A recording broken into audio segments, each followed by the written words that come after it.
Je suis Lumna Botin, je travaille pour Film en Bretagne, l'Union des professionnels de Bretagne, qui réunit plus de 400 adhérents, donc de l'écriture à la diffusion. On a à la fois des sociétés de production, des festivals, mais aussi des individus comme des auteuristes, réalisatrices, productrices, interprètes, techniciens, techniciennes. Et donc on est aussi un organisme de formation et on contribue à développer le cinéma et l'audiovisuel en région Bretagne. Et donc, un de nos axes de travail, c'est accompagner les transitions sociales et écologiques, et donc forcément la question des droits culturels. Nous, ça fait à peu près 2 ans qu'on s'est vraiment emparé de la question, qu'on s'empare de la question de l'accessibilité des personnes en situation de handicap. C'est une question qui est complexe et riche, à la fois parce que forcément il y a des spécificités dans le secteur du cinéma, mais c'est une question qui doit se travailler aussi en transversalité, non seulement avec les autres disciplines artistiques, mais aussi avec les autres secteurs, donc formation, secteur médical, social, c'est assez technique. Et donc pour ça, on se fait accompagner par Zanzan Film, donc Philippe Thomas et Arnaldo Balthazar, qui nous accompagnent, qui nous donnent un peu les clés de compréhension, les outils, les réseaux, pour que nous, à notre tour, on puisse sensibiliser et accompagner un peu nos adhérents, les emmener un peu dans cette aventure, dans ce processus-là. Tout ça pour dire que moi, je travaille cette question-là depuis à peu près une petite dizaine d'années. D'abord au festival de cinéma travelling, et puis du coup maintenant à Film en Bretagne. Donc, mais je suis encore un peu j'ai des bases, mais forcément il faut que je complète un peu ça. Donc peut-être que j'aurai aussi des maladresses, peut-être que j'aurai des questions un peu naïves, mais voilà, ça fait partie de mon processus d'apprentissage. Et donc ça fait ça me paraissait important de vous dire de là où je parle et comment on se situe aussi à Film en Bretagne. Et donc là, c'est le 4e rendez-vous qu'on co-organise avec Zanzan Film. Donc merci vraiment à eux pour tout cet accompagnement-là. Et donc cet atelier, on l'a inscrit dans l'élan impulsé par le colloque organisé au Sénat, donc par Thierry Seguin, à mes côtés, qui s'appelle « Inclusion de l'accessibilité à la participation, 20 ans de la loi 2005 pour l'égalité des droits et des chances, la participation et la citoyenneté des personnes handicapées dans l'art et la culture ». Et on a inscrit ça aussi dans la marche pour la citoyenneté culturelle initiée par André Fertier, qui nous en parlera tout de suite. Et donc aujourd'hui, les droits culturels des personnes en situation de handicap sont clairement reconnus et encadrés par des textes de loi à tous les échelons, international, national et local. Je vais en citer quelques-unes, mais je ne vais pas trop m'attarder. Donc il y a la Déclaration universelle des droits de l'homme de 1948. Il y a aussi l'article 15 du Pacte international relatif aux droits économiques, sociaux et culturels. Il y a l'article 30 de la Convention relative aux droits des personnes handicapées adoptée par l'Assemblée générale des Nations unies le 13 décembre 2006. Il y a cette fameuse loi du 11 février 2005 pour l'égalité des droits et des chances, la participation et la citoyenneté des personnes en situation de handicap. Et il y a la loi Le Nôtre relative à la politique culturelle des collectivités territoriales. Et donc pourtant, on constate que malgré ces lois et cet encadrement juridique, il y a encore beaucoup trop de difficultés d'accès à la diffusion des œuvres, à l'enseignement, à la pratique et aussi à la création. Et donc comment on passe d'une bonne intention au fait que le droit s'opère vraiment et comment on s'empare vraiment de cette question-là. Donc on n'a pas la prétention de tout résoudre là en 1h30, évidemment. Mais l'idée, c'est de s'appuyer aussi sur le retour d'expérience d'acteurs culturels qui mettent en place des choses pour qu'on puisse aussi s'apporter des réponses collectivement, pour qu'on puisse un peu se donner des tips. Et puis aussi pour inspirer, pour donner envie. Et donc on va travailler particulièrement 2 axes, celui de la médiation. Donc il y a eu pas mal de progrès quand même de fait, et c'est important de le rappeler, au niveau technique, donc par exemple avec les boucles magnétiques, le sous-titrage, au niveau de la communication, avec le FALC, tout ça. Mais il y a encore quand même beaucoup de progrès à faire aussi à ce niveau-là. Et le 2e axe, c'est celui de la création. Donc c'est comment aussi intégrer les personnes en situation de handicap dans l'acte de création et en faire aussi, leur permettre d'être créateurs aussi eux-mêmes. Et donc pour ça, enfin, je vais présenter nos invités. Donc nous avons André Fertier, musicien, essayiste et président de Sémaphore, qui est un centre de ressources nationales et à l'échelle européenne aussi, sur l'accessibilité. Donc merci André d'être là. Thierry Seguin, qui est directeur du CNCA, donc le Centre national de la création adaptée à Morlaix, donc on est chez toi. Merci. Et puis nous aurons des retours d'expérience de Virginie Pouchard, qui est ex-programmatrice du festival de Douarnenez et dont vous avez une section qui s'appelle Le Monde des Sourds, une section de programmation du film. Nous avons aussi Lucie Beignet, donc, qui est chargée de l'action culturelle à l'Association des Transmusicales. Nous avons Anne-Sophie Guillaume, chorégraphe danseuse pour la compagnie Dana à Rennes, et Carole Stein, chorégraphe danseuse pour la compagnie Le Siamang à Rennes. Carole Stein, chorégraphe pour la compagnie Le Siamang. Et donc on va commencer par une introduction par André Fertier et Thierry Seguin d'une trentaine de minutes, puis après on passera au retour d'expérience. Et donc, je vais laisser la parole à André Fertier et Thierry Seguin et je vous demanderai d'être synthétique et respectueux de l'heure, mais je vais vous rappeler à l'ordre si vous dépassez. Et pareil pour nos chers invités. Et puis, évidemment, c'est aussi un atelier interactif, donc n'hésitez pas à poser des questions et aussi à nous faire part d'expériences que vous avez mises en place aussi. Merci beaucoup. Merci Lubna. Merci aussi à Thierry Seguin de nous accueillir dans ce formidable lieu. Alors, je vais essayer en effet d'être court, c'est difficile, je crois qu'on m'a accordé 20 minutes, mais je demanderai à Lubna de me donner un grand coup derrière la tête 5 minutes avant la fin de ces 20 minutes pour que je puisse respecter le timing. Alors moi j'aimerais faire passer quelques messages. D'une part, je dirais que quand on se rencontre comme ça, et je pense que la plupart vous participez régulièrement à des rencontres, on est tous souvent finalement assez contents de certains projets qui nous passionnent, dans lesquels nous sommes investis. Et du coup, on reste souvent d'ailleurs dans une logique donc de projet. Et j'y reviendrai tout à l'heure, je pense qu'il faut, au regard du contexte actuel et de certains constats que je vais évoquer, il faut pouvoir un petit peu, dans ces occasions-là de rencontre, s'extraire un peu de l'immédiateté et de la proximité, pour pouvoir essayer de prendre un peu de hauteur, et notamment pour se poser la question, finalement, concernant la culture, l'accès à la culture, la possibilité de participer à la vie culturelle, la question finalement aussi de l'accès dans le cadre du droit commun, au-delà de projets. C'est déjà une petite remarque. Je voudrais dire aussi que aujourd'hui, on est quand même dans une situation de véritable, certains emploient ce mot, de cataclysme culturel, un cataclysme qui frappe le secteur culturel de par des coupes budgétaires inédites, aussi bien de l'État que de certaines collectivités. Dans un contexte d'ailleurs de crise, au sens de crise de quête de sens et de quête de politique depuis plusieurs années, face finalement à des constats d'exclusion de masse. Je tiens à souligner cette expression, des exclusions culturelles de masse, des populations les plus vulnérables. C'est-à-dire, les chiffres qui circulent, c'est environ quand même au moins, au minimum, 2 millions de personnes en situation de vulnérabilité qui sont victimes d'exclusion culturelle de masse. Donc ce sont notamment les résidents en EHPAD. Par exemple, il y a 7500 EHPAD en France, vous voyez, déjà, ça fait 100 personnes de moyenne, vous voyez, ça tourne autour de 800 000 personnes. Des personnes polyhandicapées, lourdement handicapées, qui, en majorité, ne peuvent que rarement sortir des institutions, de leur lieu de vie, institutions ou domicile privé.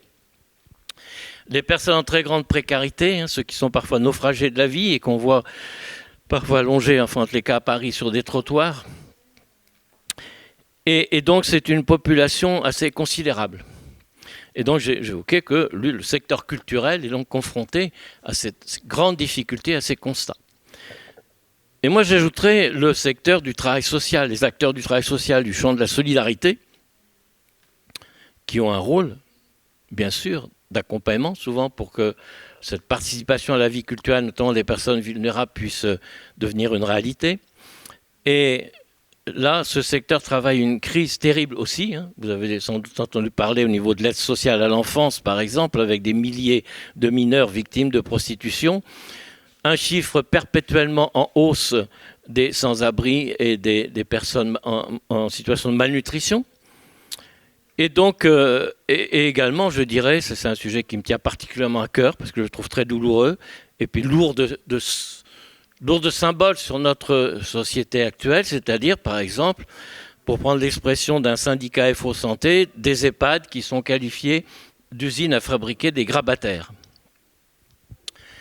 Et donc, je pense qu'on ne peut pas parler que d'isolement social, on doit parler aussi d'isolement social et culturel.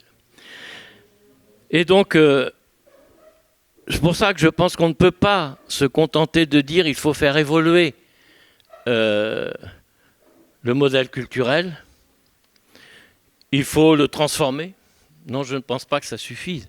Je pense qu'en effet, il faut vraiment le repenser et qu'il faut repenser le modèle culturel français et le modèle social. Et d'ailleurs que je pense qu'on ne peut pas repenser le modèle culturel sans repenser en même temps le modèle social et en prenant en considération, bien sûr, leurs interactions et notamment leur nécessaire coopération. Ce n'est pas possible, sinon ça veut dire qu'on ne va pas prendre en considération dans la question de la possibilité de participer à la vie culturelle toutes ces personnes qui sont donc en situation de vulnérabilité. Et j'aime à dire d'ailleurs que quels que soient les pays, un modèle culturel ne se mesure pas uniquement à la grandeur de ses palais, à la beauté de ses et à la force de ses créations artistiques, mais aussi à la manière dont il garantit l'effectivité de la citoyenneté culturelle des personnes les plus fragilisées. Et donc on le voit que la notion de modèle culturel français, qui est d'ailleurs un modèle culturel qui présente de très belles réussites, qui est exemplaire, par exemple, on peut parler bien sûr du modèle unique au niveau international de système de protection du chômage pour les intermittents du secteur artistique. Et aussi, bien sûr, toute la politique culturelle. On parle parfois de l'État culturel quand on parle des politiques culturelles en France, les industries culturelles, du cinéma, des jeux vidéo, etc. Mais on voit bien qu'en termes de modèle culturel, sur le plan, en tous les cas, éthique, moral, il y a un gros souci, puisqu'on ne peut pas parler d'un modèle culturel français satisfaisant avec 2 millions des personnes les plus fragiles qui sont laissées sur le bord de la route. Donc déjà, je pense que ce constat, il faut vraiment le regarder bien en face. Et puis, moi je parle souvent d'un double constat que j'ai fait dans mon parcours personnel. C'est le fait que, bon, il se trouve, moi je suis compositeur, musicien, j'ai fait pendant 15-20 ans des tournées. Je continue à jouer, y compris en public de temps en temps, mais je fais surtout, compose des disques, etc. Mais donc, j'ai eu la chance très très tôt de circuler dans le secteur, notamment des services publics de la culture, dans des maisons de la culture, dans les scènes nationales, dans les théâtres municipaux, etc. Et donc, j'ai bénéficié des moyens techniques, professionnels, professionnalisme, les chefs de régie, enfin une régie son, une régie lumière, etc. Et puis quand dans les années 80-90, on m'a demandé d'intervenir dans des secteurs un peu particuliers, je suis intervenu pendant 12 ans en neurochirurgie auprès de personnes traumatisées crâniennes, auprès de personnes même dans le coma, en début de réveil de coma, auprès d'enfants et d'adolescents autistes, auprès aussi de personnes âgées malades d'Alzheimer, en gériatrie, etc. J'ai fait en effet un double constat. Un constat très positif, enthousiasmant, c'est de voir que on peut en effet construire, mettre en œuvre, concevoir ce qu'on appelle, pour moi c'est un message à retenir, un environnement capacitant. Un environnement capacitant, quelle que soit la lourdeur des handicaps. Même quelqu'un qui, comme Jean-Dominique Bauby, que vous avez entendu sans doute parler, qui a écrit le Scaphandre et le papillon, qui a été mis en film, qui était atteint du Lockheed syndrome, mais il y a eu Philippe Vigan aussi, avec le livre Putain de silence, etc., qui pouvait que contrôler un battement de paupières. On peut quand même, dans cette situation-là, alors qu'on est prisonnier dans son corps, continuer à exister, s'exprimer artistiquement, même par l'ordinateur, etc., composer, créer des musiques, publier des bouquins, écrire, etc. Et donc ça va de soi que pour moi, il y a quand même une urgence à renverser les priorités parce que je pense que ce n'est pas acceptable sur le plan éthique et juridique de laisser ces gens-là sur le bord de la route. Et donc, quels que soient les handicaps, quelles que soient les situations de vulnérabilité, on peut parler aussi de la situation de grande précarité, il y a des formidables approches aujourd'hui, des médiations culturelles, des pédagogies adaptées, des solutions par les technologies qui permettent toujours de trouver un chemin pour créer un environnement capacitant permettant à toutes ces personnes donc de vivre ce droit à la participation à la vie culturelle et à son enrichissement. Donc c'est quand même essentiel. Et l'autre constat que j'ai fait, déjà sur moi-même, j'ai constaté que j'étais lamentable. C'est-à-dire qu'en tant qu'artiste, je n'avais aucune déontologie professionnelle. Quand je venais jouer dans quelque lieu que ce soit, je ne m'interrogeais jamais pour savoir si finalement cette salle, cet équipement était accessible aux personnes, par exemple en fauteuil roulant. Quand je voyais un groupe d'une trentaine de personnes sur 300 qui quittaient le spectacle une demi-heure avant, mais de manière groupée, donc je me disais, ben non, c'est pas qu'ils aiment pas, parce que ce serait pas possible comme ça groupé. Bon, on m'expliquait après, oui, que c'était des personnes handicapées mentales et qui étaient sous la contrainte, finalement, des horaires des accompagnants, des éducateurs, etc., qui les accompagnaient. Donc, bon, voilà, c'était normal, de toute façon, peu importe. Ils quittaient le spectacle, même si c'était une pièce de théâtre, etc. Parce que j'ai accompagné aussi des pièces de théâtre. Peu importe, l'horaire, la priorité, c'était les horaires des accompagnateurs et non pas les horaires du spectacle. J'ai même vu, pour vous dire, des concerts organisés dans un grand hôpital gériatrique, dans une chapelle où il y a régulièrement des concerts, où il y avait à l'époque 1500 personnes âgées, 1500, où les concerts étaient organisés finalement à l'heure où les soignants commençaient à ramener les personnes dans leur chambre pour les aider à se coucher. Et donc, ce que j'ai constaté, c'était que plus, le constat négatif, donc c'est que plus les personnes avaient des handicaps lourds, moins ils accédaient aux moyens, techniques, professionnels de la culture, et notamment du service public de la culture. Et donc ça, pour moi, c'était un constat d'une discrimination qui perdure d'ailleurs et qui n'est pas du tout tolérable.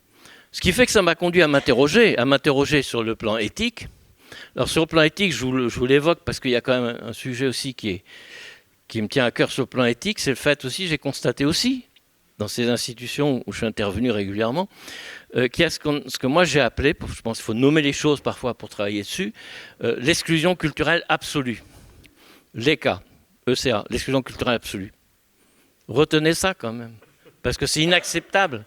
C'est-à-dire qu'il y a des personnes en France, par milliers, qui sont victimes d'une exclusion culturelle absolue. C'est-à-dire que ça veut dire qu'elles restent entre les grilles de leur lit, en étant considérées qu'au regard de leurs données biologiques, avec éventuellement que des soins de nursing, mais sans aucun accès à des nourritures culturelles, à aucune activité culturelle. Quand je dis des milliers, c'est parce que si on prend l'exemple des EHPAD, en moyenne, il y a un animateur plus ou moins par EHPAD, et avec 80-100 personnes, bon, il va toucher 20-30 personnes avec des activités d'animation plus ou moins occupationnelles. Parfois, il y aura des magnifiques projets de création artistique en partenariat avec des artistes, mais vous aurez toujours 50-60 personnes sur les 100 qui vont rester dans les chambres, et pour certaines, en effet, entre les grilles de leur lit. Donc cette situation, mais ça peut être des services d'enfants, des enfants aussi, polyhandicapés, etc. J'en ai connu et qui restent en effet des années. Et donc, ça, l'exclusion culturelle absolue, c'est un problème éthique et juridique. Et d'ailleurs, quand je parle d'éthique, j'avais lancé une pétition en 2005, au moment de la loi handicap de 2005, pour justement que la culture soit reconnue comme dans la liste des besoins essentiels à l'existence, ouvrant droit à compensation. Et j'ai obtenu gain de cause parce qu'à l'époque, le président du comité consultatif national d'éthique, le professeur Didier Sicard, m'avait soutenu. Et tout le monde ne le sait pas, mais il faut le savoir, dans la prestation de compensation du handicap, la PCH, il y a bien sûr, sous critère d'éligibilité, la possibilité d'avoir 30 heures, enfin le financement de 30 heures d'aide humaine par mois pour aller prendre un cours de musique, un cours de danse, pour aller faire une sortie au musée, etc. Donc c'est assez important. Et après, dans certains cas, d'ailleurs même pour l'accès à l'éducation, l'enseignement artistique, et du coup, sans oublier la problématique, et ça je sais que Thierry Seguin travaille beaucoup là-dessus, sur la question aussi de l'accès au métier, l'accès à la professionnalisation dans le secteur artistique et culturel pour les personnes en situation de handicap. Et donc on le voit, problème éthique, problème juridique, donc je me suis questionné sur le problème juridique. Et ce que j'ai vu, et j'ai cherché, c'est qu'en effet, déjà, il fallait essayer de trouver des textes qui donnent un socle juridique aux notions de service public de la culture. Je veux dire que la plupart des députés, des sénateurs ne savent même pas quels sont les textes qui font que le service public de la culture a été reconnu sur le plan juridique. Et heureusement, il y a eu un colloque en 2021 sur ce sujet, organisé par le Conseil d'État. En effet, n'ayez pas de doute là-dessus, le service public de la culture repose bien sur des bases juridiques fortes.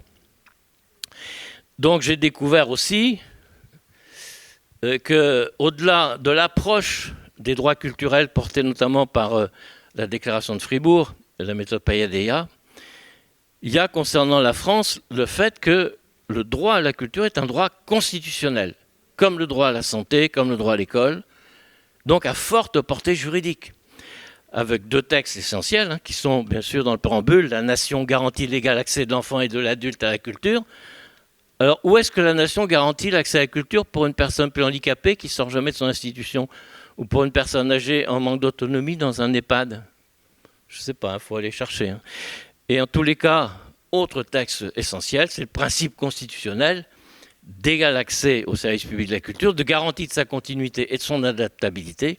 Et là, ça pose bien tout le problème sur lequel, d'ailleurs, une des thématiques au cœur du lancement de cette marche pour la citoyenneté culturelle, cette mobilisation nationale que l'on porte, c'est la question, il serait temps que la société donc organise pour les personnes qui vivent en isolement contraint dans des institutions ou dans des domiciles privés, cette continuité du service public de la culture.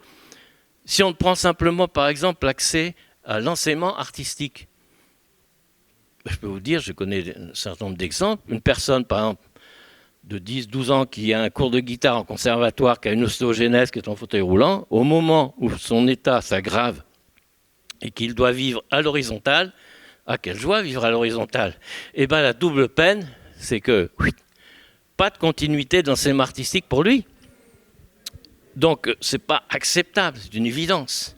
Donc, il s'agit, en effet, ce sont des sujets très complexes, de travailler en coopération, en co-construction, sur l'élaboration de solutions pour que le droit soit respecté, soit appliqué. Parce que les conséquences humaines sont inacceptables, les souffrances sont grandes.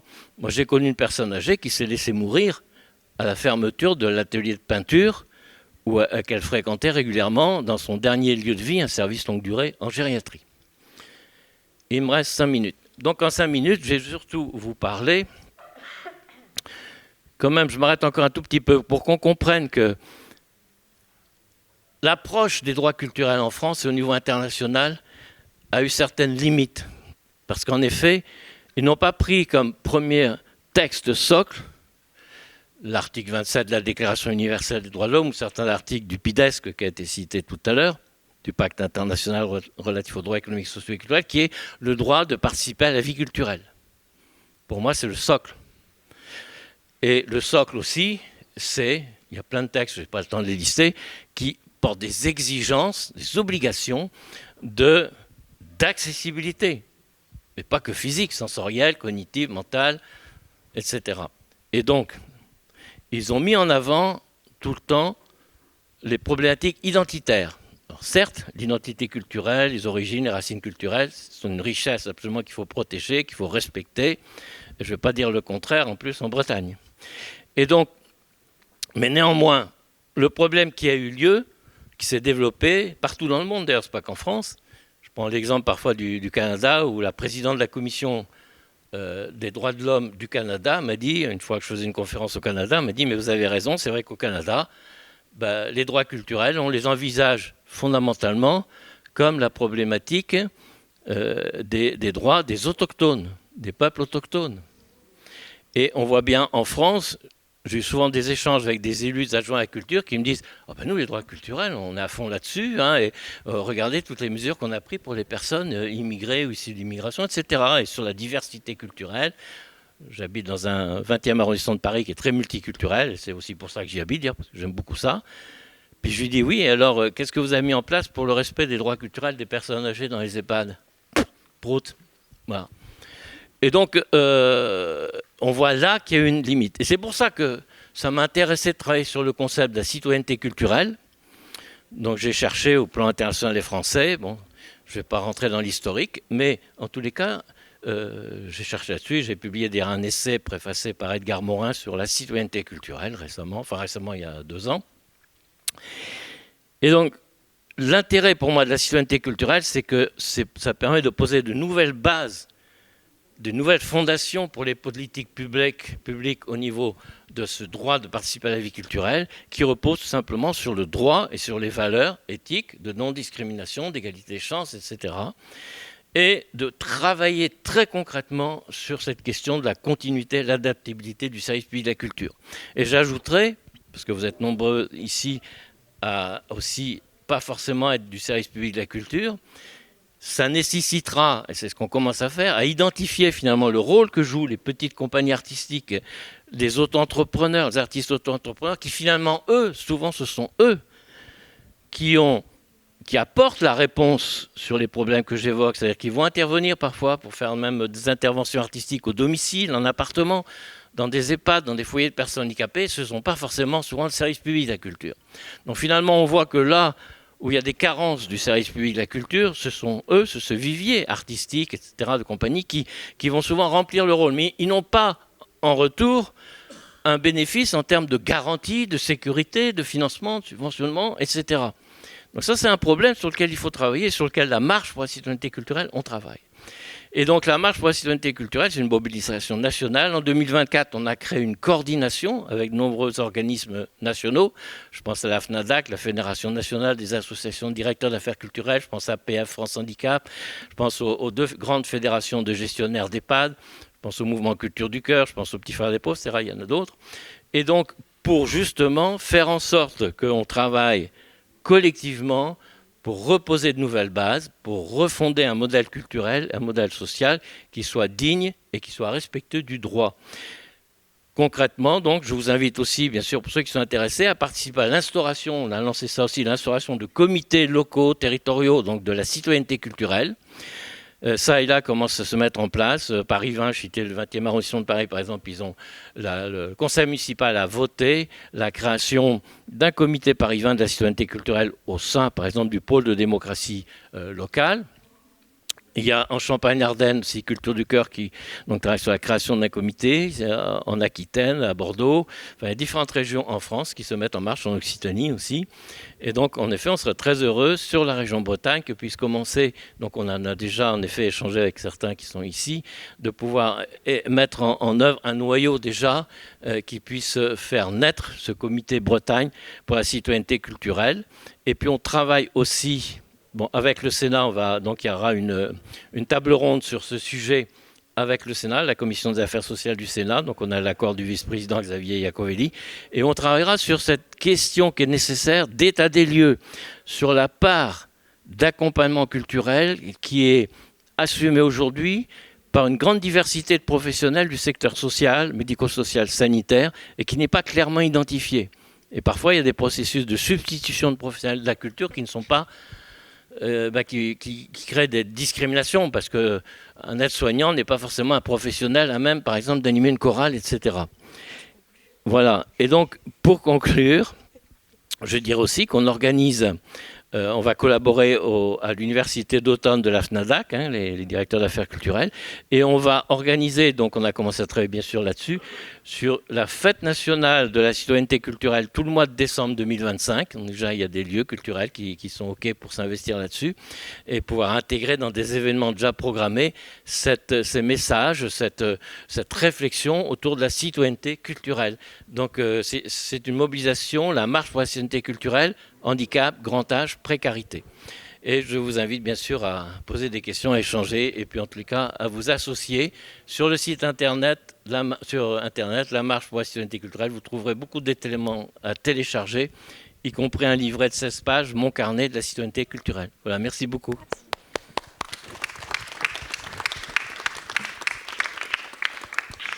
Merci André, et je vais laisser Thierry Seguin aussi nous faire un mot d'introduction un peu plus court, mais on te laissera aussi la parole de la fin. Et juste après l'intervention de Thierry, on pourra faire un petit échange si vous avez des réactions.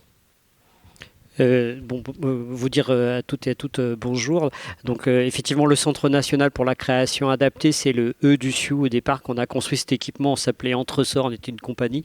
Et depuis, on est un centre national. C'est à peu près, on a les mêmes missions que le Centre national de la danse, c'est-à-dire qu'on doit accompagner la création artistique et les professionnels de ce secteur, soutenir. On fait un travail de repérage et on apporte beaucoup d'aide en coproduction. Enfin, beaucoup. C'est une proportion importante de notre budget, mais on n'a pas un budget si énorme que ça. Et puis, on contribue à sensibiliser sur ces sujets.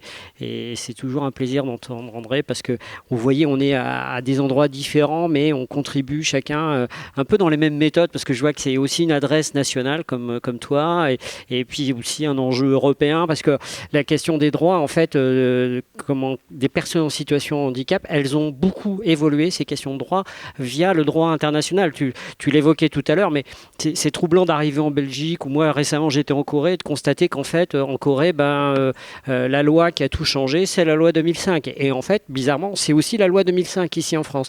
Pourquoi ? Parce qu'à l'époque, l'ONU disait aussi aux États occidentaux qui souhaitaient être signataires des accords des droits de l'homme et qu'il fallait avoir un volet très conséquent.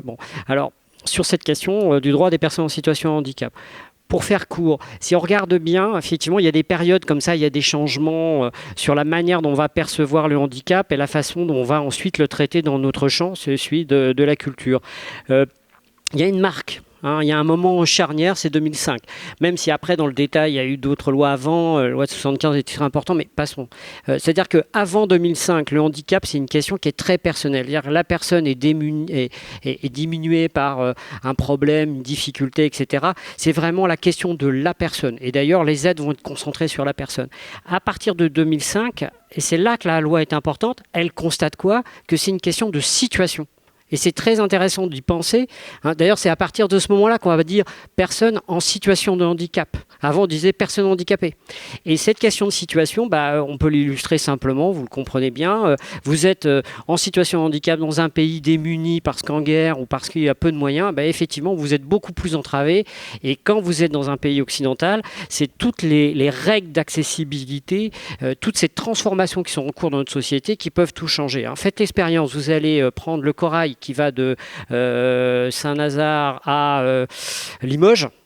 Et les trains corail, ils ont été faits dans les années 80. On monte dans le train. C'est-à-dire que vraiment, vous arrivez sur le quai, là, il faut monter là. Vous êtes avec une entorse, une personne âgée, vous avez un chien. C'est très compliqué de monter dans ce train. On s'est tous habitués au TGV qui est au niveau du quai et qui n'est pas si bien que ça, d'ailleurs, pour les personnes à mobilité réduite. Voilà, la société de l'accessibilité, c'est ça. Elle se transforme. Pas assez vite, mais c'est ça, c'est-à-dire qu'on est déjà dans une société différente. Alors après, c'est intéressant ce que tu évoquais aussi, il y a bien une rupture dans la conception de ces questions-là entre l'approche anglo-saxonne, qui se fait, tu le décrivais très bien, par les droits civiques, la personne en situation de handicap, et une personne qui appartient à une minorité, comme toutes les minorités, doit avoir un traitement différencié pour pouvoir être à égalité des autres. Ça, c'est plutôt la méthode anglo-saxonne. Et en France, effectivement, on a une histoire qui est particulière, c'est que le handicap a été traité par le biais des politiques sociales, et ces politiques sociales, on y tient. Et c'est vrai, quand vous êtes en situation de handicap, vous êtes ouvrier d'un ESAT, par exemple, l'ESAT, à qui il répond ? Quelle est son administration ? C'est l'ARS, l'Agence régionale de santé. Donc on a traité le handicap à travers la santé, et là, il faut hybrider ça. Et la question des droits, elle est fondamentale. Nous, on se bat beaucoup pour ça. On m'a demandé de donner quelques chiffres rapidement. C'est pas facile en fait, il y a très peu de chiffres. Là, depuis que le Centre national a été créé, c'est-à-dire en 2021, on a cherché ces chiffres, on commence à les voir, il y en a quand même. Il y a un chiffre que moi je retiendrai, c'est celui de l'ARCOM, l'autorité de la police de l'audiovisuel. C'est 1%. 1%, c'est le nombre de personnes en situation de handicap qui sont dans les médias, publics et privés.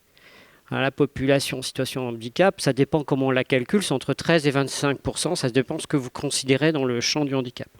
Donc 1%, il y a une sous-représentation, on est d'accord. On n'a pas le chiffre par rapport au spectacle vivant, mais on est un peu meilleur, mais on n'est sûrement pas très bon. Et on va essayer d'ailleurs au Centre national de faire cette mesure. Il y a un deuxième chiffre qui est très intéressant, qu'on a découvert récemment avec mes collègues, qui sont d'ailleurs au fond là, c'est 2,8%. Ça, c'est le nombre c'est le taux d'employabilité des personnes en situation de handicap dans notre secteur, le secteur de la culture. C'est les festivals, vous voyez, même les parcs d'attractions peuvent être dans le secteur de la culture. 2,8%. La moyenne des autres secteurs, c'est 4%. Et l'objectif français, c'est 6. Alors, une question qu'on se pose vis-à-vis de ce chiffre, c'est est-ce que ce n'est pas une sous-déclaration, c'est une hypothèse sérieuse ? C'est-à-dire, en clair, vous êtes intermittent.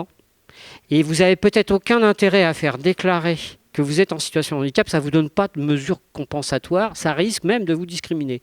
Donc il faut qu'on s'interroge, nous professionnels, est-ce qu'effectivement, c'est pour ça que demeurant signalant qu'il a ce problème, moi ça m'a arrêté quand j'étais le matin en train de préparer le départ avec mes enfants, quand je l'ai entendu, c'était historique, c'était important ce qu'il a fait là.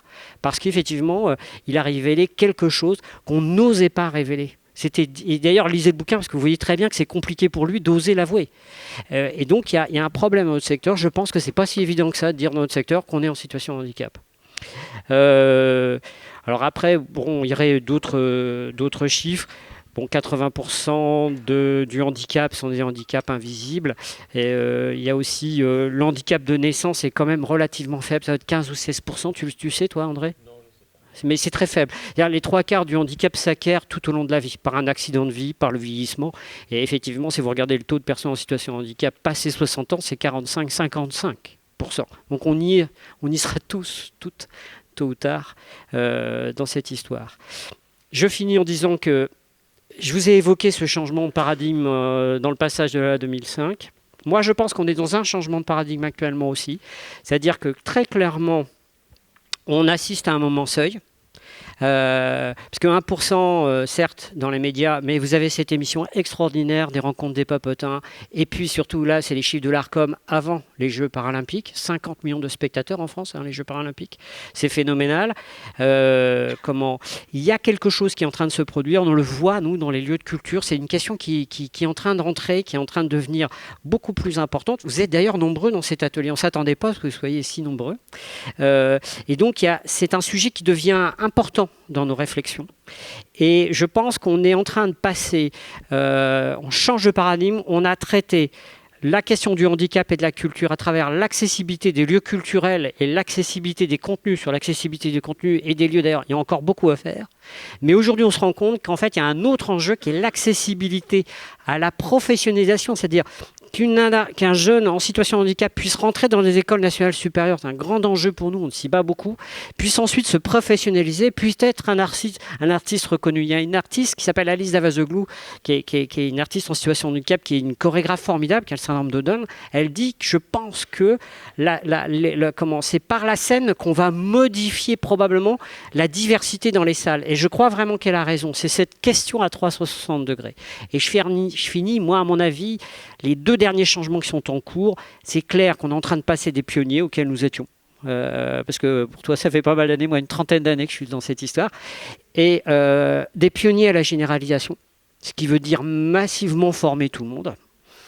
Et je crois aussi qu'on est en train de parler d'une accessibilité qui était une accessibilité de législation, d'obligation. Il faut que ça continue, il faut que la législation soit encore plus rigide, mais aussi il faut avoir une accessibilité du sensible, c'est-à-dire l'expérimenter. Et je vous donne 2 exemples. L'école du TNB qui s'est dit, tiens, c'est vrai, Madeleine Loire, qui est notre metteur en scène historique, est-ce qu'elle ne veut pas venir donner des cours aux élèves de l'école du TNB? Elle est venue avec les 7 acteurs de Catalyst, qui sont des acteurs permanents d'ici, qui sont dans ce lieu, qui sont des comédiens en situation de handicap, et les 20 élèves de la promo 10, 11 et 12 de l'école du TNB ont travaillé régulièrement au plateau avec ces 7 acteurs différents.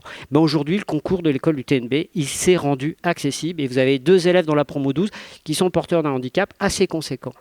Et donc il faut expérimenter et se rendre compte par la pratique que c'est pas si compliqué dans le fond, même s'il va falloir inventer, bidouiller, c'est nous tous de faire ça, il va falloir qu'on trouve des solutions, c'est pas si facile que ça, mais c'est possible. Et le dernier exemple, c'est le TNWB, Théâtre National Wallonie de Bruxelles, qui a fait la même transformation que le TNB. Il a associé un artiste qui est venu avec son frère, Clément Papachristou, qui est venu avec son frère jumellaire, qui a un lourd handicap. Et le lieu, qui a été construit en 2001 à Bruxelles, n'est pas du tout accessible. Il est tout neuf, il paraît très beau, mais il n'est pas accessible. L'équipe technique a dit non, mais c'est pas possible. Et Clément a dit, mon frère Lionel, il est là, il est sur le quai, il est devant la porte, il pleut, qu'est-ce qu'on fait ? Et toute l'équipe technique est arrivée, il a commencé à scier des morceaux de planche, à rendre ce lieu pas accessible par ce bricolage. Aujourd'hui, quand vous allez dans ce théâtre, vous allez voir la programmation comme celle du TNB. Il y a beaucoup de spectacles avec des artistes en situation de handicap et il y a un public qui est totalement différent. Si vous venez ici un soir, vous vous rendez compte, il y a une diversité qui s'est créée spontanément et qui peut tout changer. Voilà, donc maintenant on continue à débattre avec vous. Merci Thierry. Est-ce qu'il y a des réactions ou des questions ? Bonjour, merci beaucoup pour vos interventions. Je voulais m'adresser au premier intervenant. Vous avez parlé des comités de la citoyenneté culturelle comme outil de mise en accessibilité. Concrètement, est-ce que vous pouvez nous expliquer sur quoi ils travaillent ?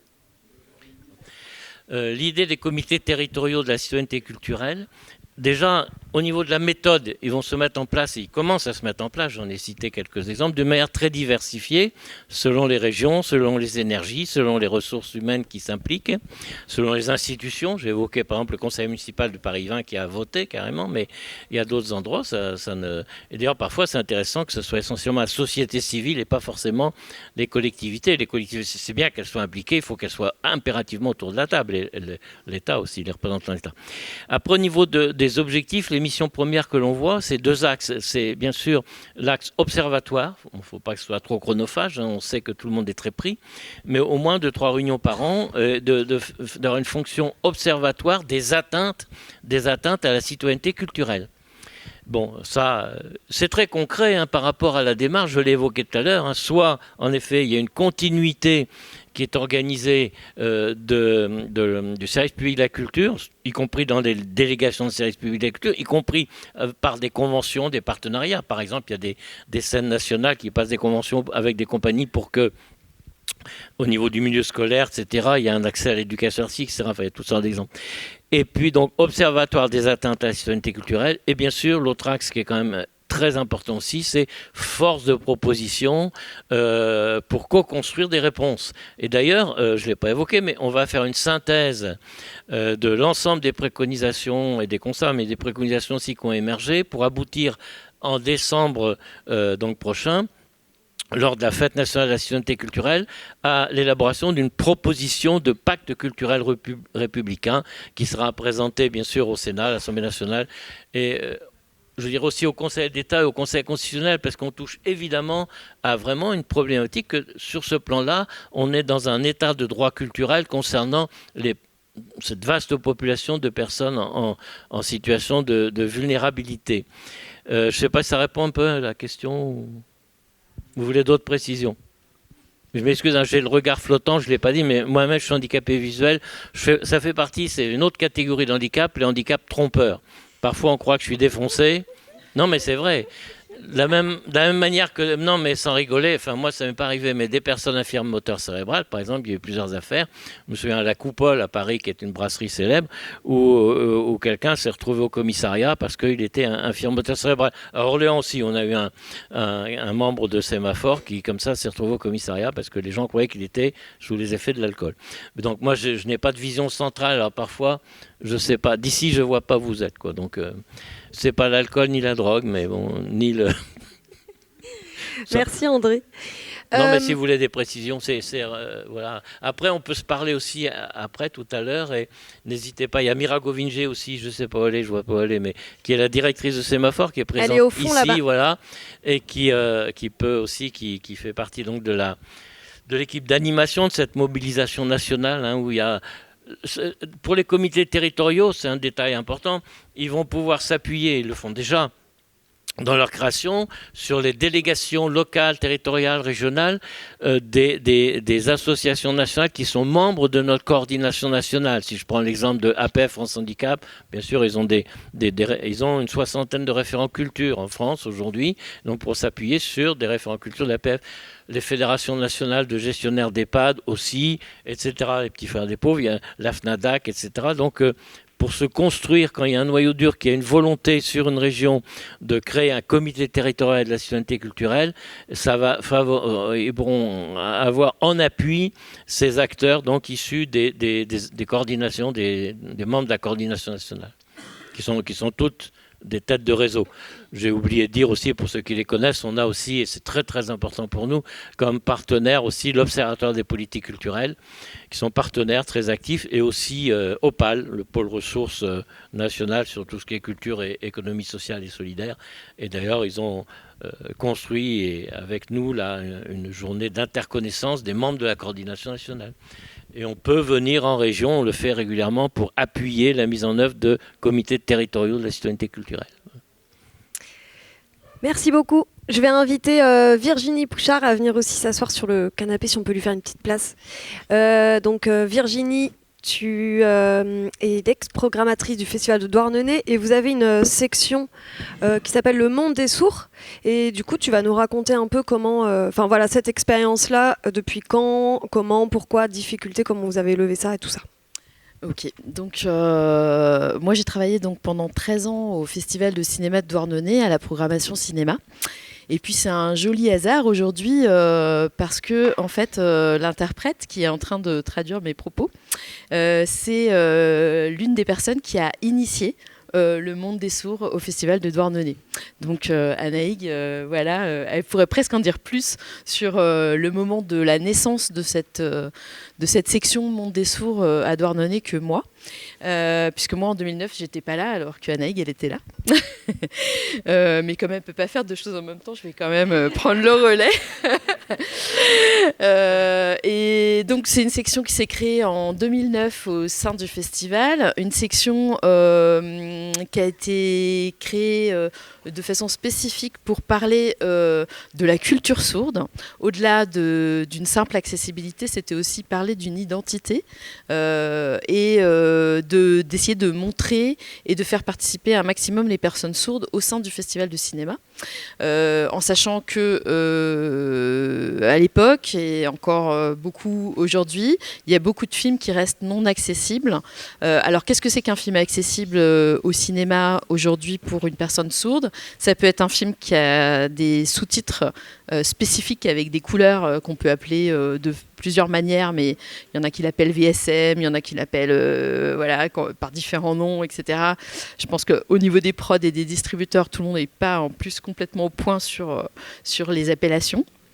Mais ça peut être aussi tout simplement un film sous-titré en français.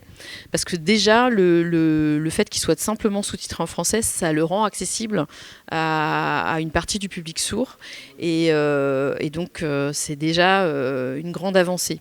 Donc, les premières choses qui ont été mises en place, c'est déjà l'implication justement des interprètes en langue des signes pour traduire l'ensemble des débats du festival, puisque à Douarnenez, il y a une partie de programmation cinéma, mais il y a aussi une grande partie de débats politiques autour des thématiques abordées au sein du festival. Et donc, on peut dire qu'on a eu cet apport généreux, et encore aujourd'hui, sur la base du volontariat des interprètes en langue des signes, puisqu'on n'avait pas les moyens de les rémunérer, et on n'a toujours pas les moyens de les rémunérer. Donc en fait, on s'arrange pour les accueillir, payer leur trajet, les nourrir, faire en sorte qu'ils soient bien toute la semaine, et eux, en retour, nous permettent de traduire l'ensemble des rencontres du festival. Donc c'est immense en fait comme travail. Si on devait le financer, je pense qu'on ne pourrait pas le faire en fait concrètement en termes financiers. Donc un travail sur le sous-titrage systématique des films en essayant de trouver des copies déjà sous-titrées. Donc une sensibilisation aussi auprès des productions pour les films qui ne sont pas distribués à ce qui est bien un sous-titrage français. Ça c'est quelque chose qui reste difficile aujourd'hui, parce que dans la loi de 2005, justement, pour les films qui sortent en salle, il y a normalement cette obligation d'avoir le sous-titrage existant. Pour les films qui ne sortent pas en salle, c'est plus compliqué. Et comme on montre aussi des productions télévisuelles ou autres, ça reste quelque chose d'assez compliqué. Une autre chose très importante au festival, c'est d'impliquer les personnes sourdes au sein même de l'organisation du festival. C'est-à-dire qu'aujourd'hui, au sein du conseil d'administration du Festival de Douarnenez, il y a une personne sourde qui s'appelle Laetitia Morvan, qui fait partie du collectif des sourds du Finistère et qui est membre de notre conseil d'administration. Et ça, c'est très important quand on va faire des démarches auprès des financeurs notamment, que cette personne soit là, qu'elle soit visible, qu'elle soit avec nous pour porter la démarche qui est celle du festival aujourd'hui. Et puis les personnes sourdes, elles sont aussi partout dans l'organisation bénévole. C'est-à-dire que vous pouvez trouver des personnes sourdes à l'entrée du cinéma, dans l'équipe régie, au bar. Voilà, vous pouvez trouver des personnes sourdes partout. Donc ça incite aussi les gens à apprendre la langue des signes. Il y a des initiations qui sont faites depuis quelques années. Donc maintenant, aujourd'hui, à Douarnenez, au sein de la MJC de Douarnenez, il y a des cours de langue des signes qui se sont mis en place. Et c'est pas du tout étranger au fait que depuis quelques années, il y ait une grande population sourde au sein du public. Parce que quand on voit dans la place tout le monde faire bravo comme ça et signer sur la place, on a envie de pouvoir communiquer avec eux. Donc je disais le partenariat avec ces associations aussi du collectif des sourds qui a été très importante. Mais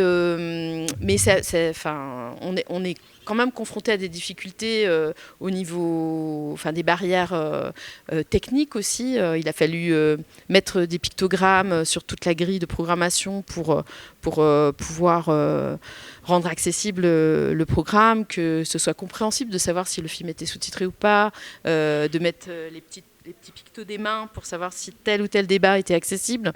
Donc c'est quand même un lourd travail pour les équipes aussi. Ça se rajoute au reste, parce qu'on est toutes petites équipes quand même au sein de ces associations pour porter des festivals très gros. Donc je pense qu'il ça fait partie des choses qui font qu'il n'y a pas beaucoup de festivals à se lancer dans une accessibilité complète, ou le plus complète possible, parce que c'est jamais complètement accessible, mais on tend vers ça.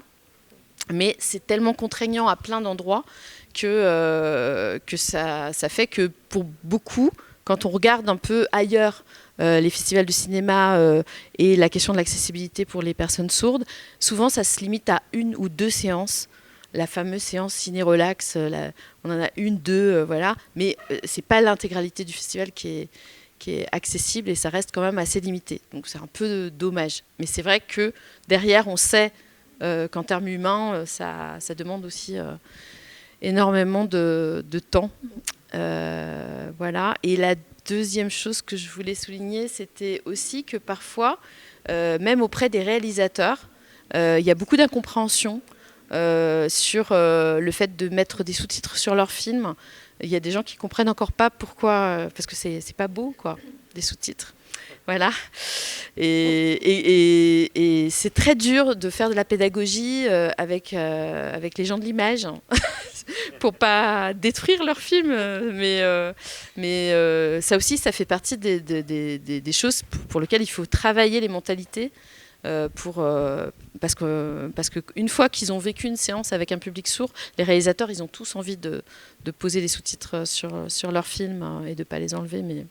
Mais il y a encore des barrières, quoi. Il y a encore des barrières à travailler. Voilà. Merci beaucoup.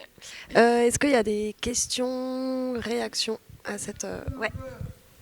Pardon.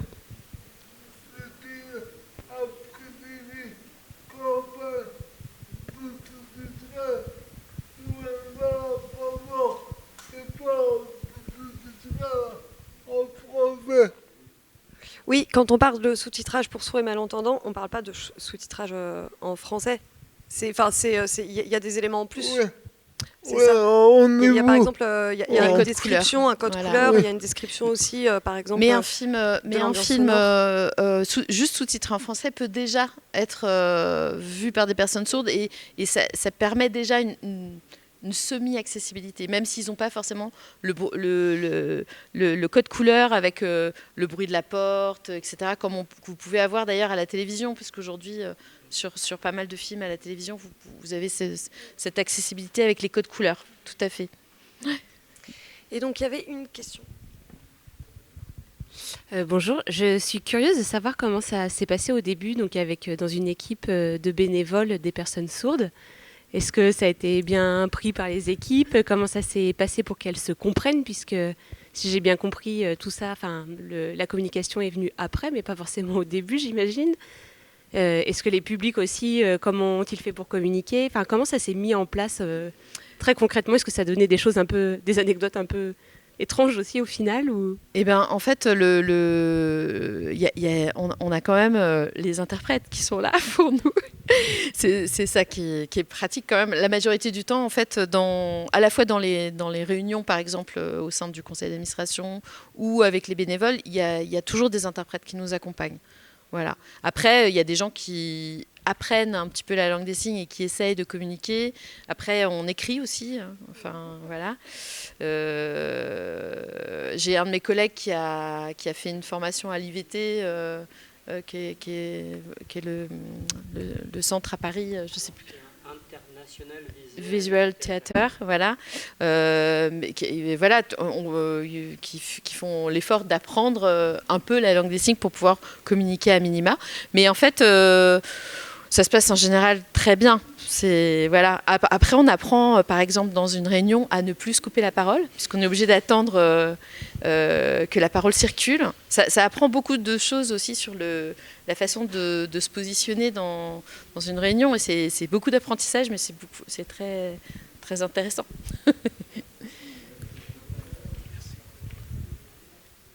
Moi, ce que je trouvais juste intéressant à souligner dans ce que tu as dit, c'était que vous avez commencé par faire pour ces personnes-là et ensuite vous avez fait avec ces personnes-là et ça a changé quelque chose aussi dans votre manière de faire et aussi dans le contact avec ces publics, quoi. J'ai bien aimé aussi quand tu as dit on tend vers cette idée de processus aussi et de pas forcément vouloir tout faire parfaitement dès le début mais que c'est aussi un processus comme on disait, quoi.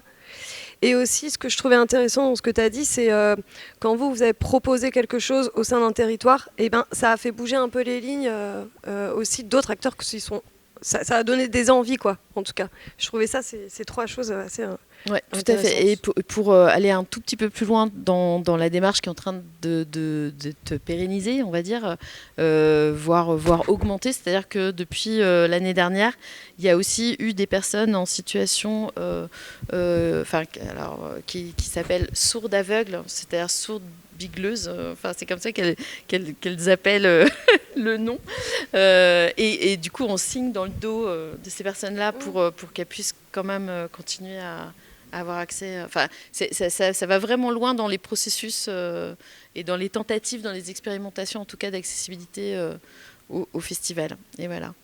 Et le chant-signe, j'en ai pas parlé, mais comme il y a beaucoup de concerts aussi à Douarnenez, il y a les interprètes qui font du chant-signe et c'est un art à part entière, le chant-signe sur scène, et c'est assez chouette. Vas-y Thierry. Oui, il y a une chose qui est très intéressante dans ce que tu témoignais tout à l'heure, c'est le fait de devoir faire attention dans nos échanges professionnels. Si on a quelqu'un qui est malentendant à côté, ça modifie la manière de travailler. Et ça, ce caractère excédentaire de l'accessibilité est très important. Et vous voyez, c'est tout bête, mais vous voyez bien comme moi que, en fait, dans le fond, lorsque les pentes douces ont été faites pour que des personnes à mobilité réduite puissent les prendre, dans le fond, c'est vous et moi qui sommes les premiers utilisateurs avec les poussettes ou avec les valises à roulettes. Et c'est vrai, par exemple, sur les séances relax, on a fait le constat que des personnes âgées venaient régulièrement à ces séances relax. On leur a demandé pourquoi. Est-ce que c'est parce que c'est une séance inclusive et qu'elle vous intéresse ? Elles nous ont répondu qu'en fait, c'était les seules séances où le niveau sonore n'était pas trop élevé et passé un certain âge, Dolby très fort, tout ça, ça les dérangeait énormément. Et ça, c'était pas pensé pour ça. Et quand vous faites des adaptations comme ça, vous découvrez subitement qu'un public s'y retrouve et on n'y avait pas du tout pensé. Et voilà, le caractère excédentaire de l'accessibilité est très important. Merci.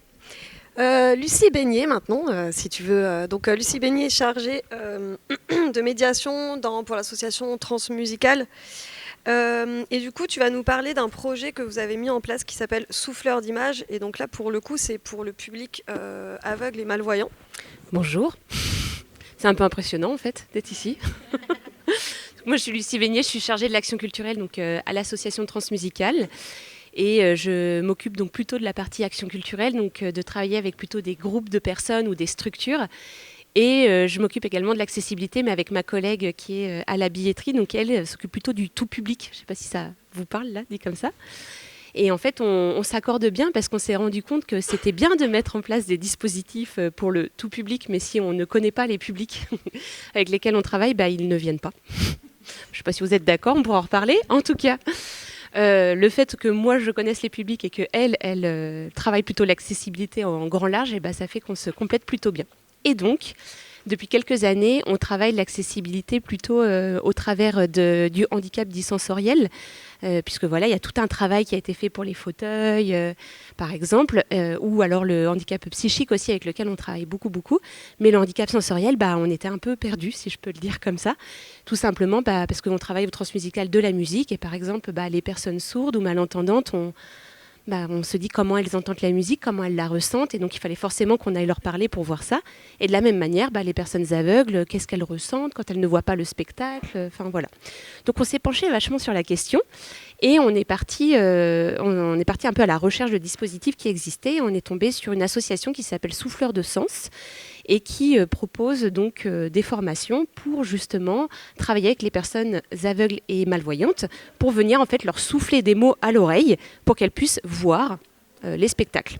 Et ce qui nous plaisait bien dans ce dispositif, c'est que quelqu'un le disait là tout à l'heure, mais je crois que c'était toi, qui disait c'est quand même dommage de réserver 1 ou 2 séances dans un festival et que tout ne soit pas accessible. Et nous, c'est exactement ce constat qu'on avait. Et on s'est dit, ce serait quand même bien de pouvoir rendre accessibles tous nos spectacles, puisque les personnes, elles ont des goûts différents. Tout le monde n'aime pas le métal, la techno, le rap, enfin chacun a ses goûts, quoi. Et en fait, ce dispositif, on l'a proposé, donc on a créé une petite cohorte d'étudiants. On est parti sur une cohorte d'étudiants art du spectacle, avec des travailleurs sociaux de l'université d'Ascoria et un petit peu de musicologues. Donc on avait nos petits 10 étudiants et on les a formés en fait à ce dispositif de souffleur d'images. Donc ils ont appris à guider une personne aveugle et malvoyante dans un spectacle, et comment est-ce qu'on décrivait un spectacle, qu'est-ce qu'on décrivait, de quoi on parlait, etc. Ensuite, nous, on est allé à la rencontre des personnes aveugles et malvoyantes, et on a fait la connaissance d'une association qui s'appelle l'association Valentin Ahui, que vous connaissez aussi peut-être.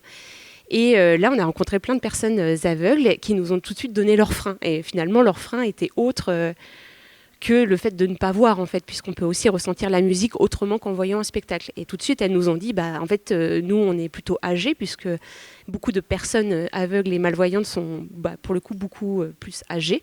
Et donc, c'est le fait de ne pas s'asseoir. Et quand on va au transmusical, on est rarement assis, je vous le dis, si vous ne connaissez pas. C'est plutôt un festival debout.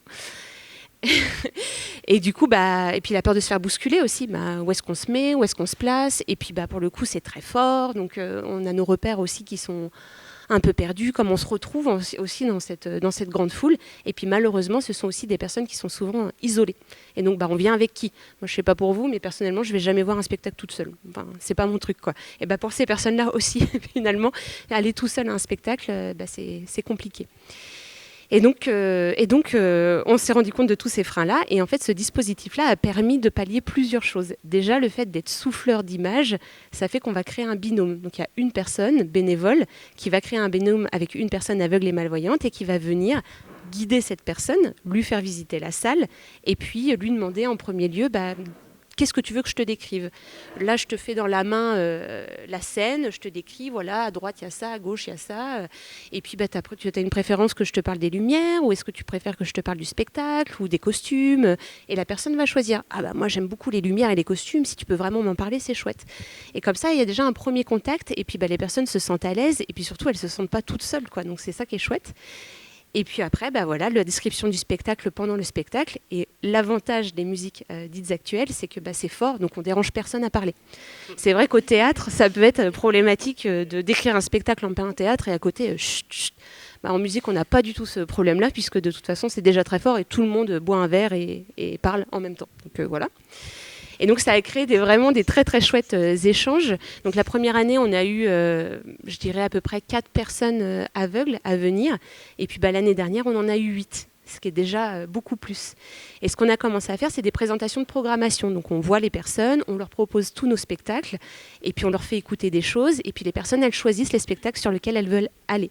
Et là, les bénévoles, eux, vont être disponibles vraiment sur le temps du festival et aller faire 1 ou 2 représentations avec les personnes toute la soirée parfois et aller décrire des spectacles. Et on a des retours qui sont quand même assez beaux. C'est pour ça que j'ai mon ordinateur. Je voulais juste vous lire un petit témoignage, si ça vous tente. Ouais. Donc un témoignage donc, d'une personne aveugle qui dit « Ce vendredi 6 décembre, je suis allée assister au concert du chanteur-compositeur Liv Oddman.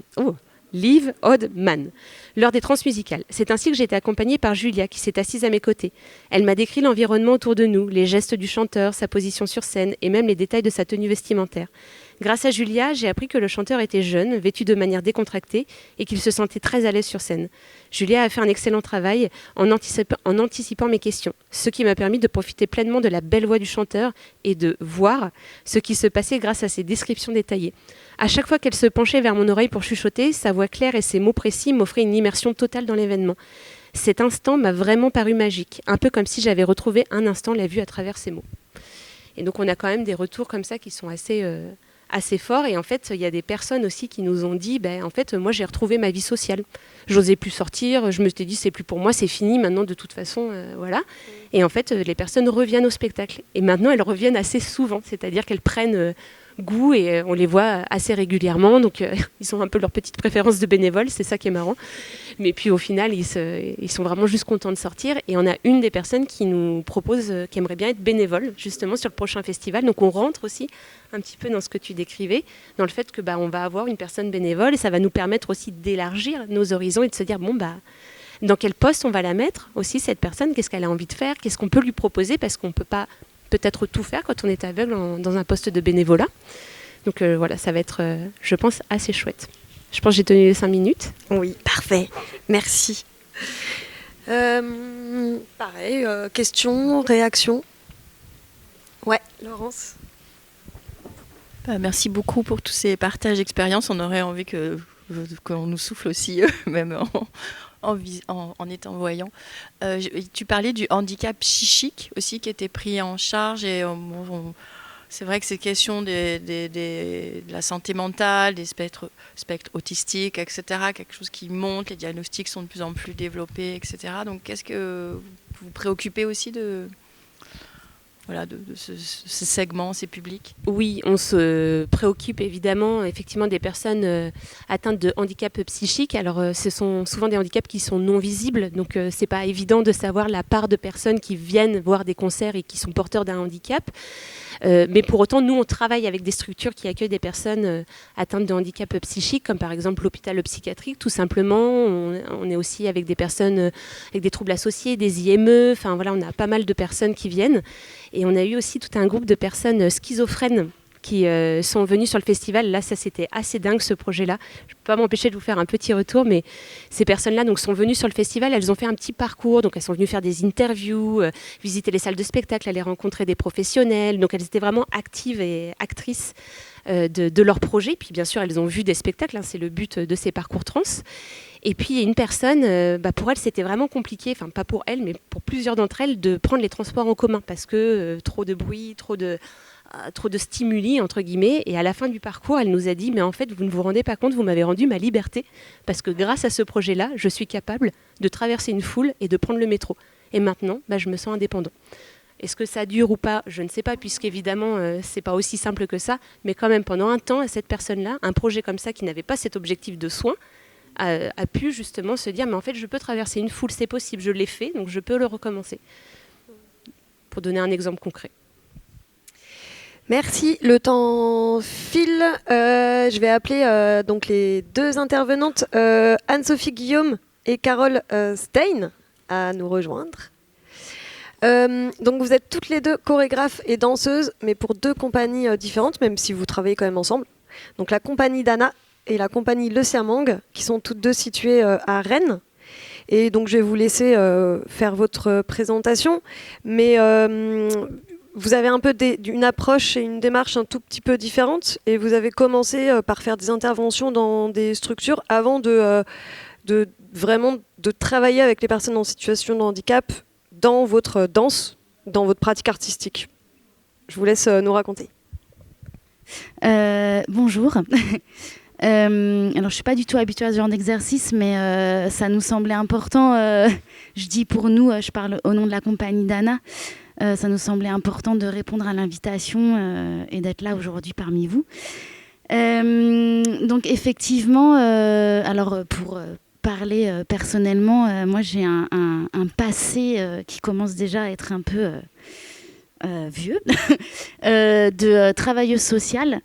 Et du coup, je travaillais pas mal auprès de personnes en situation de handicap au sein de structures, donc vraiment en tant qu'éducatrice, donc vraiment sur un accompagnement quotidien.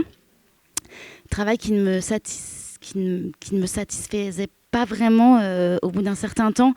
Et étant dans le domaine artistique, en fait, je me suis professionnalisée dans ce domaine-là plutôt. Mais du coup, j'avais pas envie de perdre de vue mon appétence pour l'accompagnement de personnes en difficulté, et notamment via le biais de l'art, du coup, pour offrir des espaces d'expression et surtout des espaces qui peuvent très souvent être fermés, cloisonnés. Voilà, donc j'avais un peu envie d'œuvrer à cet éclatement de frontières, on va dire. Et en 2014, du coup, j'ai rencontré la compagnie d'Anna et je me suis dit waouh, quelle chance. Donc voilà, et en fait, mon intégration s'est fait progressivement sous forme de stage pendant 2 années où je suivais du coup une des danseuses qui était installée depuis plus longtemps dans cette compagnie. Où je la suivais sur des ateliers, voilà, sur toute forme d'intervention de la compagnie. Et après, moi, j'ai pu mener mes propres projets. Donc, c'est une compagnie qui existe, donc on est basé à Rennes et elle existe depuis 20 ans maintenant. Donc, on peut se féliciter de ce grand âge. Et donc, on a vraiment... alors, on est assez nombreuses. On est 8 danseuses professionnelles, une administratrice. On est répartis sur 2 régions différentes. Donc région Bretagne, département Ille-et-Vilaine, et la région Loire-Atlantique, parce qu'on a 2 danseuses qui sont autour de Nantes. Et nos interventions sont vraiment... on a vraiment... du coup, comme on est nombreuses, on a un panel d'intervention énorme. Et on a un peu chacune nos projets, même si on bosse en duo, trio sur certains. Donc ça se décline de plusieurs manières. On est beaucoup sur des interventions de ce qu'on appelle ateliers, donc ateliers danse contemporaine et plutôt à partir d'outils d'improvisation. On appelle ça aussi parfois des ateliers de création parce qu'en fonction des groupes avec lesquels on travaille, on a pour objectif de mener peu à peu les personnes participantes vers un projet de création, quel qu'il soit. Et on a aussi un volet qui est destiné aux professionnels accompagnants de structures, qu'elles soient sociales et ou culturelles. Donc via des ateliers d'information, mais aussi de pratique, pour que les personnes qui elles-mêmes accompagneront les ateliers les ateliers danse aient quelques outils et surtout aient connaissance de notre démarche, parce qu'on a une démarche un petit peu particulière qui se base sur... alors, je vais essayer de ne pas être trop dans des envolées lyriques, artistico-lyriques, mais qui se base vraiment... comme je vous disais, on travaille à partir d'outils d'improvisation. Et nous, on ne vient pas en tant que sachante d'un certain savoir chorégraphique qu'il faudrait reproduire à l'identique, mais on vient vraiment ouvrir des espaces d'expression possibles ou pas, voilà, en fonction de ce qui se passe tel jour à telle heure, et vraiment le plus adapté possible aux possibilités des personnes,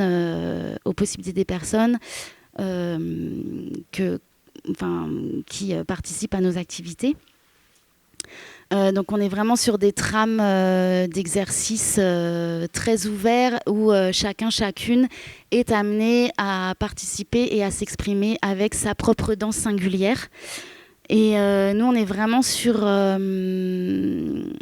cette volonté d'accès à l'art, la culture et notamment la danse contemporaine à tout type de personnes enfin, voilà, éloigner de ces champs-là, de ces champs-là de manière générale, ce qu'on appelle aujourd'hui les publics empêchés. Nous, on n'aime pas trop ce terme-là, mais bon, bref, voilà. Je ne vais pas amener de débat ici, mais donc nous, en fait, on vient vraiment déplacer alors plusieurs regards. Donc le regard sur qu'est-ce que la danse, qu'est-ce qu'elle devrait être, parce que le milieu de la danse, voilà, on a souvent des représentations sur ce milieu-là, et notamment des représentations au niveau performatif, voilà, où on devrait être capable de faire des choses avec notre corps. Et parfois, notre corps, voilà, il a des difficultés. Donc, comment faire avec ça? Et à quels endroits peuvent se loger la danse? Alors, nous, on parle plus de mise en lien, en fait, parce qu'on travaille principalement en groupe. Donc, c'est comment je vais pouvoir me placer dans un groupe. Donc, ça vient vraiment travailler sur des thématiques beaucoup plus larges que celle de l'expression artistique. C'est aussi comment être acteur, actrice en tant que moi, citoyen, citoyenne qui vais dans un atelier de danse, et comment je peux amener des idées, prendre des décisions, et que ce soit par la parole ou non. Donc du coup, nous, on est vraiment, en tant que danseur, danseuse, chorégraphe, garante d'un cadre qu'on met en place, et après on est vraiment ouvert à tout ce qui émerge dans ce cadre-là, et de la part des participants, participantes, quoi. Voilà. Merci beaucoup. Carole, à ton tour. Oui, bonjour. Il y a quand même des similitudes. Donc, moi, je suis chorégraphe de la compagnie Le Siamang, qui est aussi à Rennes. Et donc, cette compagnie-là, elle développe des projets chorégraphiques performatifs. Donc, c'est vraiment basé sur l'improvisation et le travail de ce qui se manifeste dans l'instant. Et en même temps, il y a un travail d'écriture aussi, de partition, mais voilà, en tout cas des projets chorégraphiques performatifs, mais qui travaillent aussi avec d'autres arts. Et voilà, et en fait, une particularité, je pense, de la compagnie aussi, c'est de travailler sur le lien. Donc il y a à plein de niveaux, en fait, et donc notamment entre les arts, mais aussi entre les différents champs de la société. Et puis voilà, toutes sortes de liens aussi. Que je ne peux pas détailler ici. Et ouais, la visée, c'est vraiment pour la compagnie d'élargir, alors de développer, de remettre en jeu aussi les champs de perception et d'action dans une recherche de transformation individuelle et collective. Et il y a une dimension aussi qui a été posée de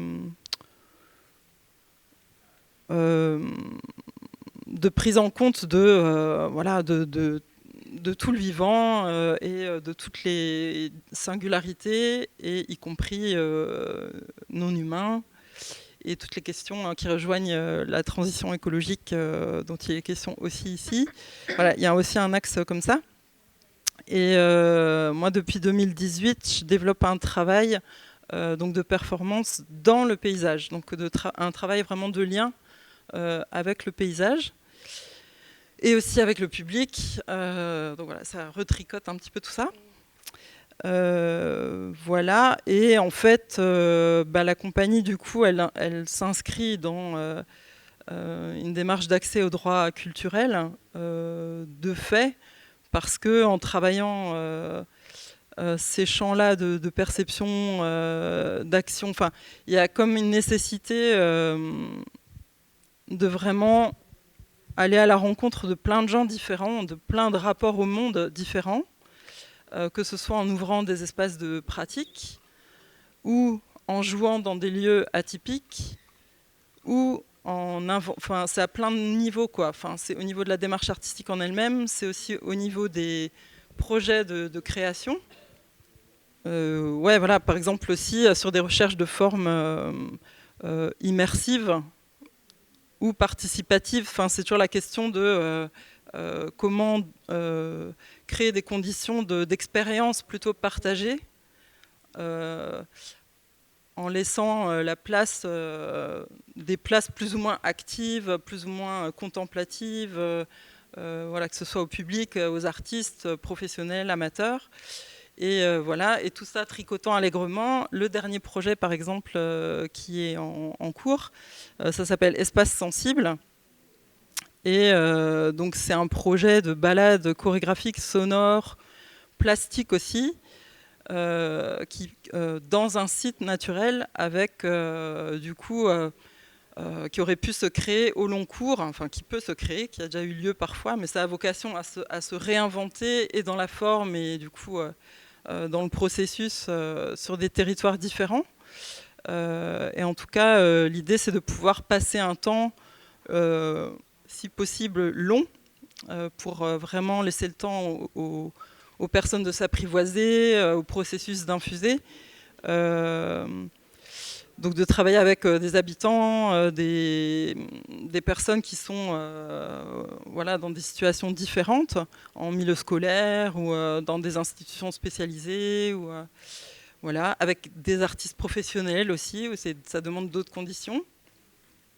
Et à un moment donné, de se retrouver sur des temps et à inventer aussi des rendez-vous à des publics pour comme se remettre tout ça en jeu, toutes ces restitutions, mais j'aime pas le mot restitution, mais tout ce qui aurait été créé en tout cas et qui se recrée de toute façon dans l'instant en présence de tout le monde. Voilà, il y a eu des prototypes déjà à Bazouges-la-Pérouse notamment. Et sur le site mégalithique de Saint-Just, voilà, et c'est en train de tricoter, de trouver d'autres formes encore. Voilà, ça c'était plutôt du côté des formes participatives qui sont en train de se chercher. Et sinon, il y a d'autres créations qui ont existé, donc toujours in situ, qui demandent du temps aussi, et qui en même temps on fait tout un boulot plutôt de lien aussi avec des structures spécialisées, notamment alors c'est pas des EHPAD, mais c'était un EHPA, on enlève le D de dépendance, où on était en résidence du coup pour retravailler le lien avec un site naturel qui était à côté, mais du coup on a travaillé aussi à toute la question de l'accessibilité aussi à ce site naturel-là, donc à la fois à l'artistique, mais aussi au site naturel. En se faisant inviter dans les jardins des personnes, du coup en transposant un petit peu, enfin c'est pas transposer, mais en laissant se transformer les matières artistiques avec ce terrain spécifique-là pour rencontrer ces personnes. Et en même temps, le matin, on avait répété sur un autre site, du coup on emmenait à travers nos gestes artistiques le lien avec un autre paysage auquel ils n'avaient pas accès.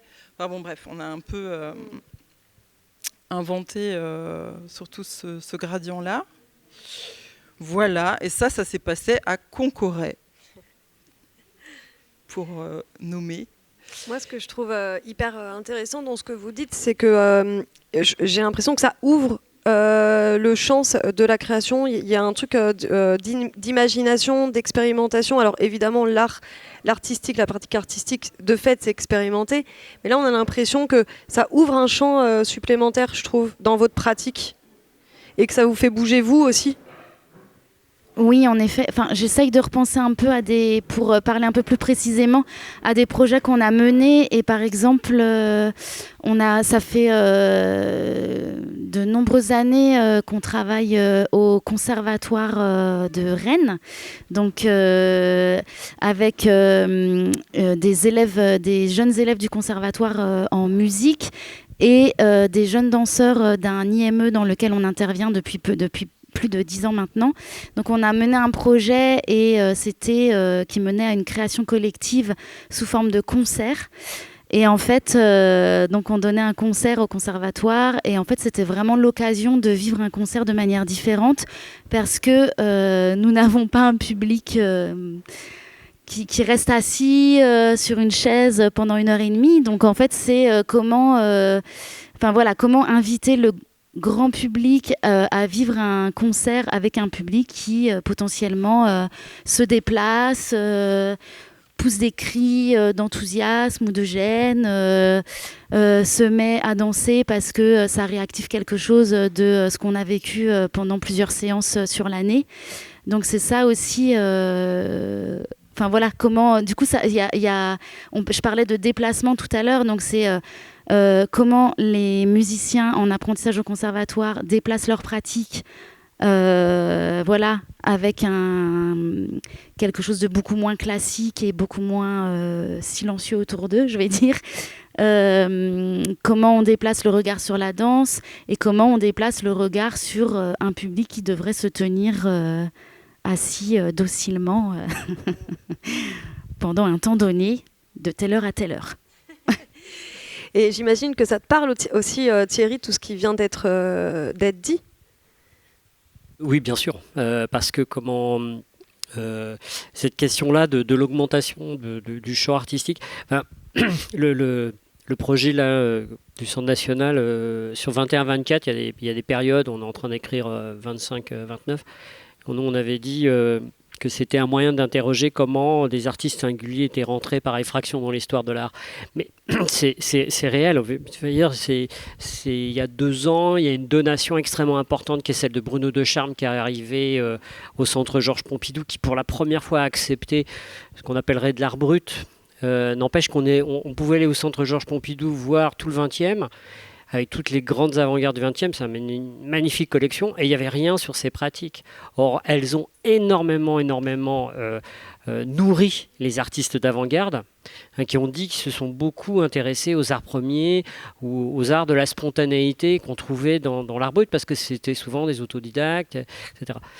Et là, actuellement, ce qui se passe, c'est dans le champ chorégraphique, vraiment une transformation très très forte. Enfin, nous, dans les prochaines années, cette question de la danse a été assez centrale. On travaille beaucoup avec le Centre national de la danse également, parce qu'on se rend compte qu'effectivement, ces corps singuliers viennent profondément réinterroger le geste et amener un vocabulaire, vraiment une chorégraphie différente.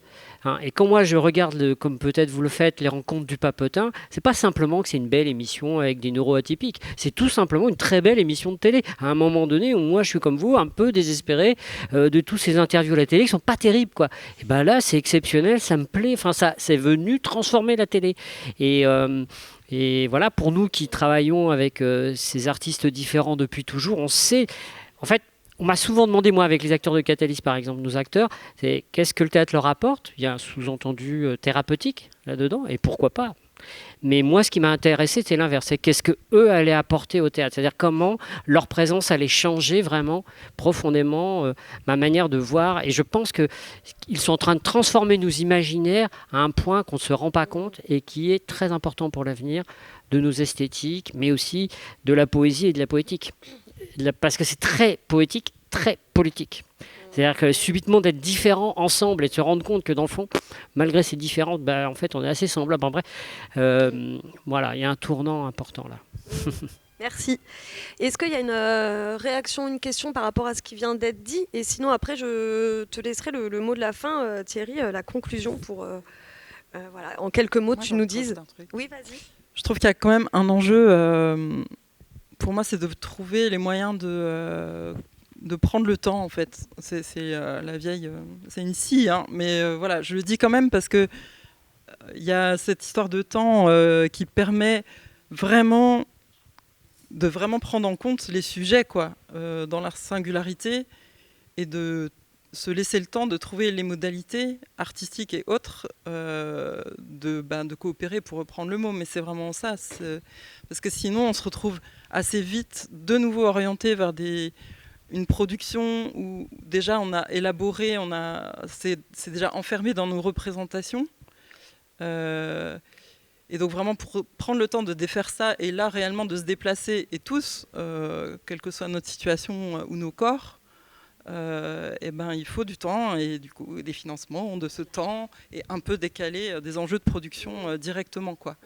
Et il y a ça, et puis il y a aussi, je trouve, une des problématiques, alors j'ai pas une vue exhaustive, mais parfois de reconnaître et de soutenir au niveau politique ou financier je sais pas, des zones un peu fragiles ou quoi, où d'un coup on met un coup d'éclairage sur le territoire ou je sais pas quoi, ou sur les amateurs, bah, du coup c'est super, c'est déjà super, mais ça continue à cloisonner quelque part.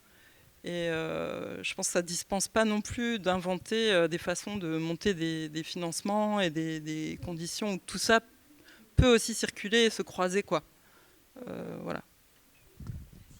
Je voudrais juste faire brièvement 2 commentaires. Au fil de mes 40 années d'expérience dans ce secteur, j'ai vu que les artistes, souvent, on en trouve qui sont fascinés. Et je suis tout à fait d'accord avec Thierry Séguin quand il évoque que les personnes qui ont des singularités fortes et qui s'investissent soit par effraction, comme il l'a dit, et c'est une bonne expression, peuvent apporter énormément à la création artistique et même à l'enrichissement du patrimoine culturel et artistique, ça c'est sûr, et faire évoluer, bousculer les codes, ça c'est une certitude. Mais là où je mettrais non pas un bémol, mais une question de réflexion complémentaire, et je dirais une alerte même, c'est-à-dire qu'on voit aussi souvent que les artistes, et c'est compréhensible puisque tout artiste est fondamentalement un peu égocentré sur ses propres passions, sa pulsion, son besoin de créer. Les artistes souvent qui travaillent avec des personnes handicapées, je pense que j'ai eu des longues discussions avec Jérôme Bell, qui est un chorégraphe mondialement connu et qui a travaillé plusieurs fois avec des personnes en situation de handicap, ne se pose que très rarement, quand il travaille avec des personnes handicapées, la question de se dire « Ah oui, mais est-ce qu'ils ont eu accès à l'éducation, à l'enseignement artistique, comme peuvent l'avoir la plupart des personnes, y compris en dehors du cadre scolaire, de l'enseignement supérieur, c'est-à-dire en tant qu'autodidacte aussi, parce que n'oublions jamais qu'une personne handicapée n'a beaucoup moins d'égalité des chances dans un parcours autodidacte qu'une personne qui est tout à fait libre de ses mouvements, de pouvoir communiquer, circuler facilement. Et ça va jusqu'au point, non seulement ces artistes s'interrogent très rarement sur cette possibilité, en termes d'égalité de chance, d'accéder à l'enseignement artistique avant de monter sur les planches, et puis voir, il y en a qui vont jusqu'à ne pas se rendre compte, je l'ai dénoncé dans un certain nombre d'ouvrages, que certains artistes, je pense à des chorégraphes qui en public dans les colloques, on dit le handicap, les personnes handicapées, c'est un matériau intéressant. Et juste pour faire court, il y a des bouquins qui ont été publiés où des artistes plasticiens ont réquisitionné des personnes âgées qui avaient des grosses difficultés pour marcher, y compris qui étaient en fauteuil roulant, pour simplement, et sous prétexte de dire c'est de l'action culturelle à l'hôpital, de les faire marcher dans la boue. Ils racontent avec émotion, ils ont failli tomber, etc. Tout ça, c'était leur participation. C'était quoi? C'était pour qu'ils puissent faire des photos de leurs empreintes de pas dans cette terre boueuse. Et voilà. Donc je dirais qu'il y a un problème aussi d'éthique sur ces sujets-là. Et ce que je dirais, je voulais quand même faire passer un dernier message, je trouve qu'il ne passe pas assez, enfin qui n'est pas assez véhiculé, c'est que quand on parle des personnes en situation de handicap, quand on parle des personnes âgées, quand on parle des personnes de la pauvreté en précarité, souvent on dit oui, il faut changer le regard porté sur eux. On dit ah oui, il faut changer le regard porté sur le handicap.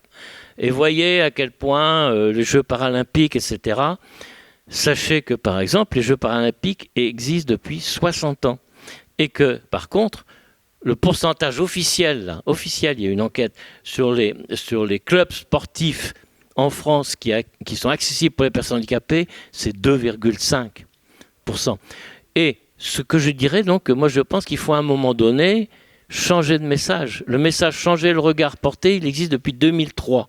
Puis l'année européenne des personnes handicapées et l'année déclarée grande cause nationale au niveau du handicap par Jacques Chirac en France. Eh bien, je pense qu'il faut plutôt changer le regard que chaque citoyen, artiste ou pas, directeur de conservatoire ou pas, porte, élu, etc., porte sur ses propres responsabilités, sur ces sujets de respect de la citoyenneté culturelle pour tout le monde. Donc changer le regard qu'on porte sur soi-même. Moi, je l'ai dit, j'ai été lamentable, j'avais aucune déontologie.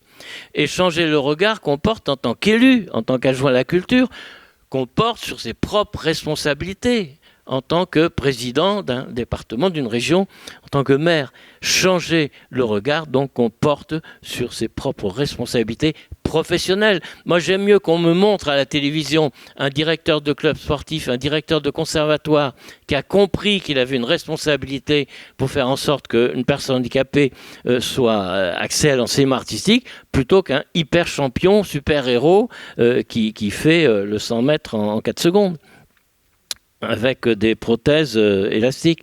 Bon, voilà ce que je veux dire. Je pense qu'il faut changer le regard que chacun porte sur ses responsabilités.